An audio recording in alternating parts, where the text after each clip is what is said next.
Hey everybody, it's Adam from Wargaming, and today I'm going to do an unboxing of the new Imperial Knight Castellan. Woo!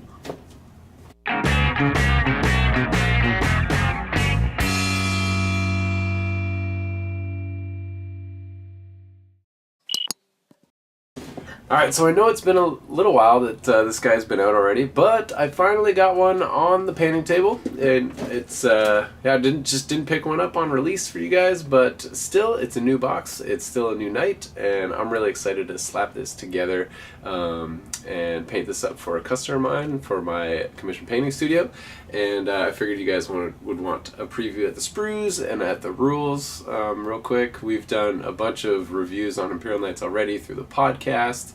And so you can go and check those out if you want to hear more about these. But there's been a lot of knights showing up at our events in the local area, and it's really awesome to see these big baddies hit the table. And so let's just open a box and see what comes in it. So here is one of the variants of the Dominus class knights that have just come out recently. The other one comes with like a crazy flamer and harpoon gun. That's really awesome. I think it's 10 damage single shot harpoon gun, which is just crazy. And I think on 6s to wounds, it's an additional D3 mortal wounds. But here we have just two big, dirty, long-range guns. The other one is rather short range. You got your shoulder cannons. You got more melta guns here underslung beside the head. You got some rockets. Of course, you can do these weapons in all sorts of different combinations, and we'll be magnetizing this guy up so you can do all the different combos. But yeah, let's open this box and see what's inside. Ready?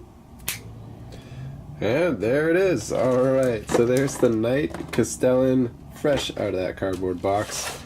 And we got some rules and instructions. Perfect, we'll go through those, but let's check out the new sprues. Look at that awesome new top plate right there, the big plasma gun, the two halves of it. Oh, that's just so cool. They didn't make this piece separate like on the other Imperial Knight. Interesting. One of the cool new heads, really sweet. Bigger breastplate. Here's the halves of the other gun, as well as the long barrel for it. There's your back plate. Very cool. Alright, there's your big cod piece. Love the two pieces like hanging on to each other. They're like clipped together. Big cod piece and a little cod piece. Instead of the big banner hanging down between his crotch, it's just this like extra little shield. Cool. And then it looks like there are two identical ones of these. Interesting. Huh. Very cool. Yeah, because I guess the look at those leg plates, so big, so cool. Just two big leg plates, two big shoulder plates.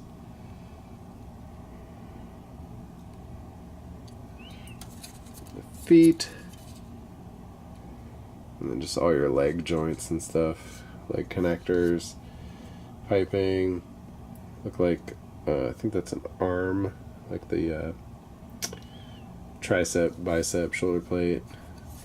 Some of the big missiles, the shield breaker missiles, your exhaust vents. Very, very, very cool.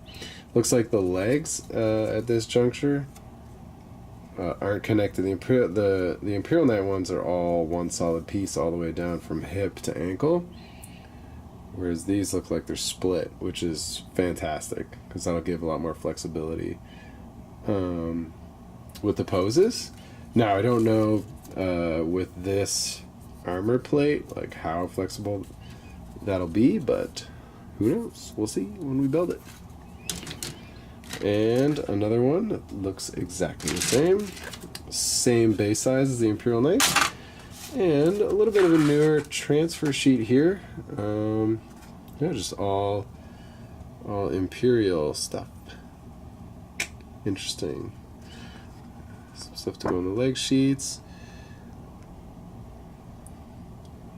All right. Very cool. Well, hey, there's the box. Let's go over the rules. All right, here's the rules for the Knight Castellan. Let's come on in here. Strength toughness 8. 28 wounds, so 4 more wounds than a regular Imperial Knight. 4 attacks, that's the same. Leadership 9, 3 plus save. And then the stats that change are your movement. It does move a little bit slower, 10 inches instead of 12. Weapon skill 4 plus, so it doesn't hit as good in combat because it's built to shoot, and ballistic skill 3 plus, and all 3 of those descending as it takes damage. The guns you can take.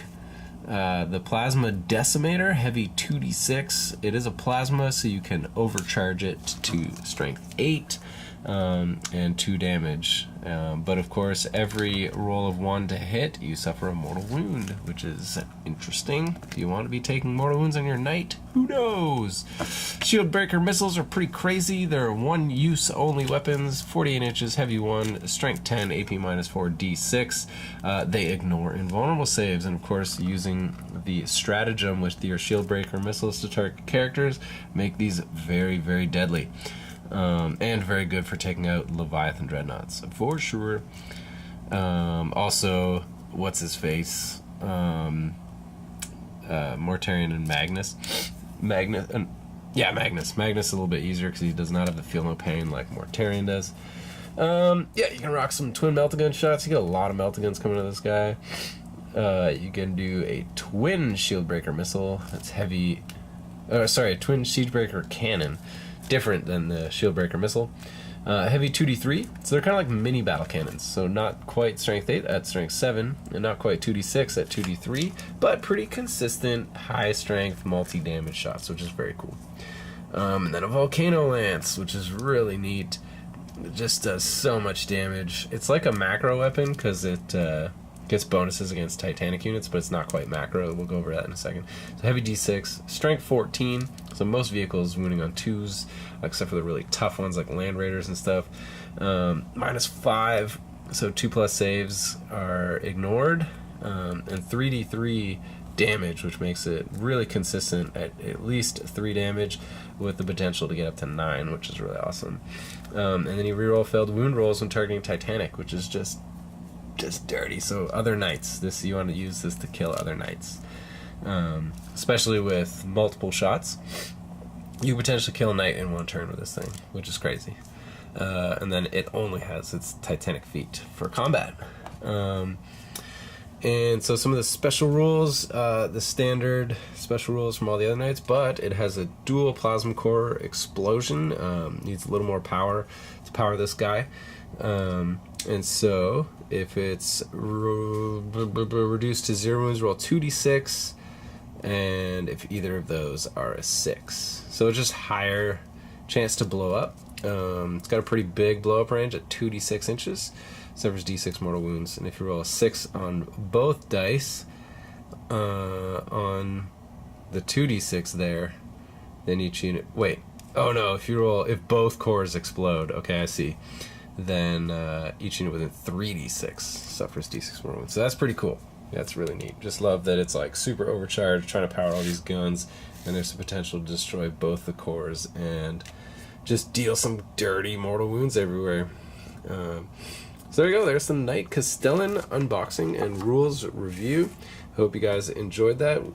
If you did, you can just go down there, click subscribe, and if you really did, you can go down to the link in the video description below to support us on Patreon. Patreon's what makes everything happen here on the channel, and for as little as $1 a video, you can support everything that we do. So that's it for now, guys. We'll see you at our next encounter.